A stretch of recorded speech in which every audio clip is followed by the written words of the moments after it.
أشهد أن لا إله إلا الله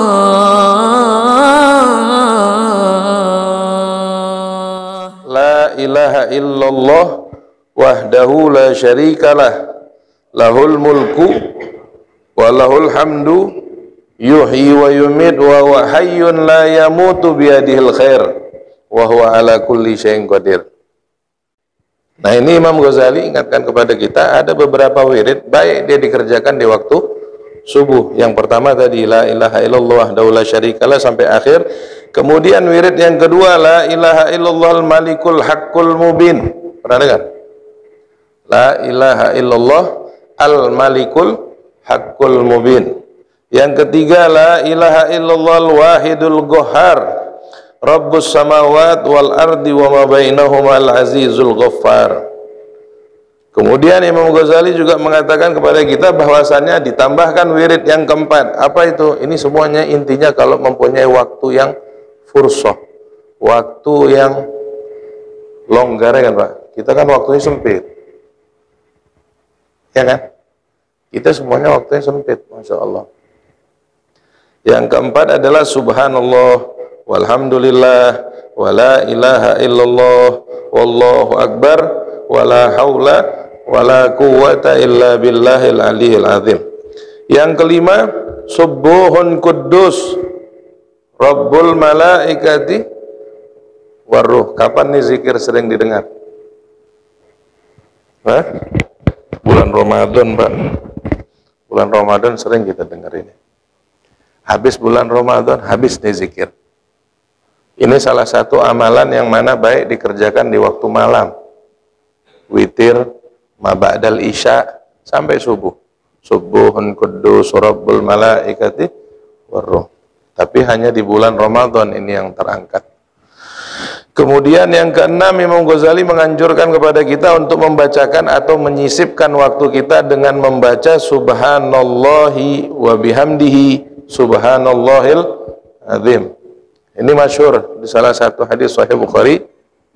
Akhir daripada hadis Bukhari ada dua kalimat, yang mana kalimat tersebut ringan di lidah tapi berat timbangan di mizan. Apa itu? Subhanallah wa bihamdihi subhanallahil azim. Subhanallah bihamdihi subhanallah azim, subhanallah bihamdihi. Jadi kalau 100 kali berapa kira-kira itu, Pak? 5 menit kali kelar ya? 5 menit, Pak. Mau nggak? Kok nggak mau, Bapak ini senyum-senyum aja dia bilang. Pembendaharaan segala sesuatu yang kita kerjakan di alam dunia itu otomatis transfer ke alam akhirat. Semuanya bakal terbentuk dengan sendirinya kalau kita kerjakan di alam dunia. Ya mudah-mudahan Allah kasih semangat, insyaallah. Kemudian zikir yang berikutnya Imam Ghazali mengatakan yang ketujuh, astaghfirullahal azim alladzi la ilaha illahu al hayyul qayyum wa as'alu taubah wal maghfirah. Ini zikir berbentuk istighfar. Kemudian Al-Imam Ghazali rahimahullah ta'ala menambahkan amalan ma ba'da subhi ini adalah zikir yang ke-8. Allahumma la mani'a lima a'taita wa la mu'tiya lima mana'ta wa la radda lima qadaita wa la yanfa'ukal jad minkal jad. Pernah dengar ini zikir? Pernah? Pernah nggak, Pak? Ini dimasukkan setelah sholat biasanya ya. Setelah Allahumma antas salam wa minkas salam wa ilaika ya'udus salam sampai akhir ditambah Allahumma la mani'a lima a'taita wa la mu'tiya lima mana'ta wa la radda lima qadaita wa la yanfa'ukal jad minkal jad. Di luar daripada zikir yang beberapa tadi, ini masuk bagian daripada i'tiqad. Apa i'tiqad? Merapikan lurusan daripada urusan hati. Urusan niat, urusan pemahaman, urusan keyakinan. Kenapa? Karena di sini dikatakan Allahumma la mani' lima a'taita. Enggak ada yang bisa mencegah sesuatu di alam dunia ini kecuali Allah mau beri. Ada yang bisa mencegah kalau Allah mau beri? La mani lima ataita. Kalau Allah mau beri kepada seseorang, tak ada orang lain ataupun makhluk lain yang bisa mencegah. Kemudian wala mu'tiya lima mana'ta. Gak ada yang bisa memberi seluruh alam semesta ini kepada seorang hamba kalau Allah cegah. Ini ada dua pemahaman dikasih di dalam wirid tersebut, dikasih di dalam wirid ini. Bagi siapa yang mengulang-ulang ini bisa menyelamatkan daripada i'tiqad, keyakinan di dalam hatinya. Kemudian wala radda lima qadaita, enggak ada yang bisa dikembalikan kepada apapun kalau Allah telah mentakdirkan. Wala radda lima qadaita, enggak ada yang bisa dikembalikan kalau Allah sudah tentukan. Wala yanfa'ukal jad minkal jad, dan tidak ada manfaat kesungguhan seseorang karena kesungguh-sungguhan seseorang itu melainkan hanya dari Allah Subhanahu wa taala. Apa pernah ada seseorang bisa sungguh-sungguh tanpa izin daripada Allah Subhanahu wa taala? Nimpat daripada kaidah tersebut bisa meluruskan niat seseorang, bisa merapikan i'tiqad seseorang, bisa meluruskan daripada niat seseorang. At-tasi, adapun zikir yang ke-9, Allahumma sholli ala sayyidina Muhammad wa ala ali sayyidina Muhammad wa sahbihi wasallim. Dimasukkan sama Al-Imam Ghazali di sini, memasukkan pembaca daripada salawat ala Nabi Muhammad sallallahu alaihi wasallam bagian daripada tartib zikir. Al-ashirah, adapun yang ke-10, bismillahilladzi la yadhurru ma'asmihi syai'un fil ardi wala fis sama'i wa huwas samiul alim. Tidak ada yang mengganggu, tidak ada yang bisa mengganggu di alam semesta ini, baik dari langit maupun dari bumi, atas izin Allah Subhanahu wa ta'ala. Ini semua amalan dikerjakan oleh baginda Nabi Muhammad sallallahu alaihi wasallam. Makanya Imam Ghazali merangkumnya, memasukkannya ke dalam kitab ini, tujuannya supaya kita ketika ketemu sama kitab ini bisa menyusun daripada agenda ba'da subuh, bisa menyusun agenda wirid tambahan setelah subuh.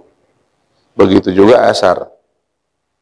Tukarrir kulla wahidah, kata Imam Ghazali, hendaknya ini diulang-ulang, katanya per 10 zikir tadi barusan ini. Hendaknya diulang-ulang min hadhil kalimat fi subha. Punya biji tasbih kan? Punya biji tasbih, kata Imam Ghazali di sini. Imma mi'ah, mungkin ente bacanya 100 kali per 1 biji tasbih tadi, zikir tadi. Au sab'in, atau 70 kali. Mungkin nggak sanggup 100, kerjakan 70 kali. Au asyrah, nggak sanggup 70, kerjain 10. Sebisanya. Kalau nggak sanggup juga bacanya sekali. Itu paling sedikit. Liyakunul majmu'ah mi'ah marrah, dan usahakan kumpulkan semua daripada zikir-zikir tersebut, walaupun terendah dikatakan 10 kali 10 kali 10 kali, terkumpullah dengan zikir yang 10 biji ini sehingga zikir kita dalam subuh hari tersebut jumlahnya 100 zikiran. Kata Imam Ghazali, walazim hadhil azkar, dan usahakan ini menjadi tartib harian. Wala tatakallam qabla tulu'i syams. Di sini ada wasiat lagi daripada Imam Ghazali, bahwasannya dari selepas kita mengerjakan sholat subuh sampai matahari muncul, berarti lebih kurang berapa jam tuh? 1 jam, 45 menit sampai waktu isyraq. Hendaknya, kata Imam Ghazali, wala tatakallam, hendaknya jangan berbicara. Jangan berbicara itu artinya keterkaitan urusan duniawi, pahamnya. Fafil khobar, kenapa inna dzalika afdhalum min i'taqid thamanina rigob.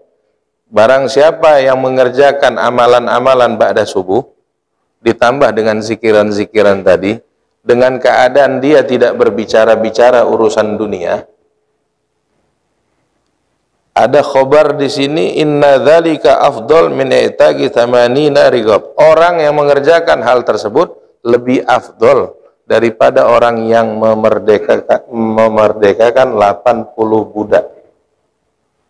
80 budak. Amalan tersebut lebih afdol daripada orang memerdekakan 80 budak. Min waladi Ismail ala nabiyina wa alaihi salatu wassalam. Artinya, fadilah ma ba'da subuh sampai isyraq itu sesuatu ganjaran yang besar di sisi Allah Subhanahu wa taala apabila dia bisa melazimkan dan mengamalkan sebagian daripada wasiat Al-Imam Ghazali rahimahullahu taala. Ini al-istighalil bizikir, maksud Al-Imam Ghazali di sini adalah istighalil bizikir, sibukkan diri terhadap zikir, sibukkan diri terhadap tafakkur, sibukkan diri terhadap urusan mengaji, membaca Quran dan lain-lain sebagainya keterkaitan daripada ibadah ila tulu'i syams, sampai terbitnya matahari, munculnya matahari. Min ghairi an yatakhallalal kalam. Hendaknya nih orang tidak menyelipkan keadaan tersebut dengan berbicara-bicara. Jadi emang dalam keadaan beribadah. Kemudian apabila dia mengerjakan 2 rakaat, setelah itu namanya sholat sunnah isyraq. Fadilahnya lebih afdal daripada sempurnanya haji dan umrah tammatan sesempurna daripada haji dan umrah.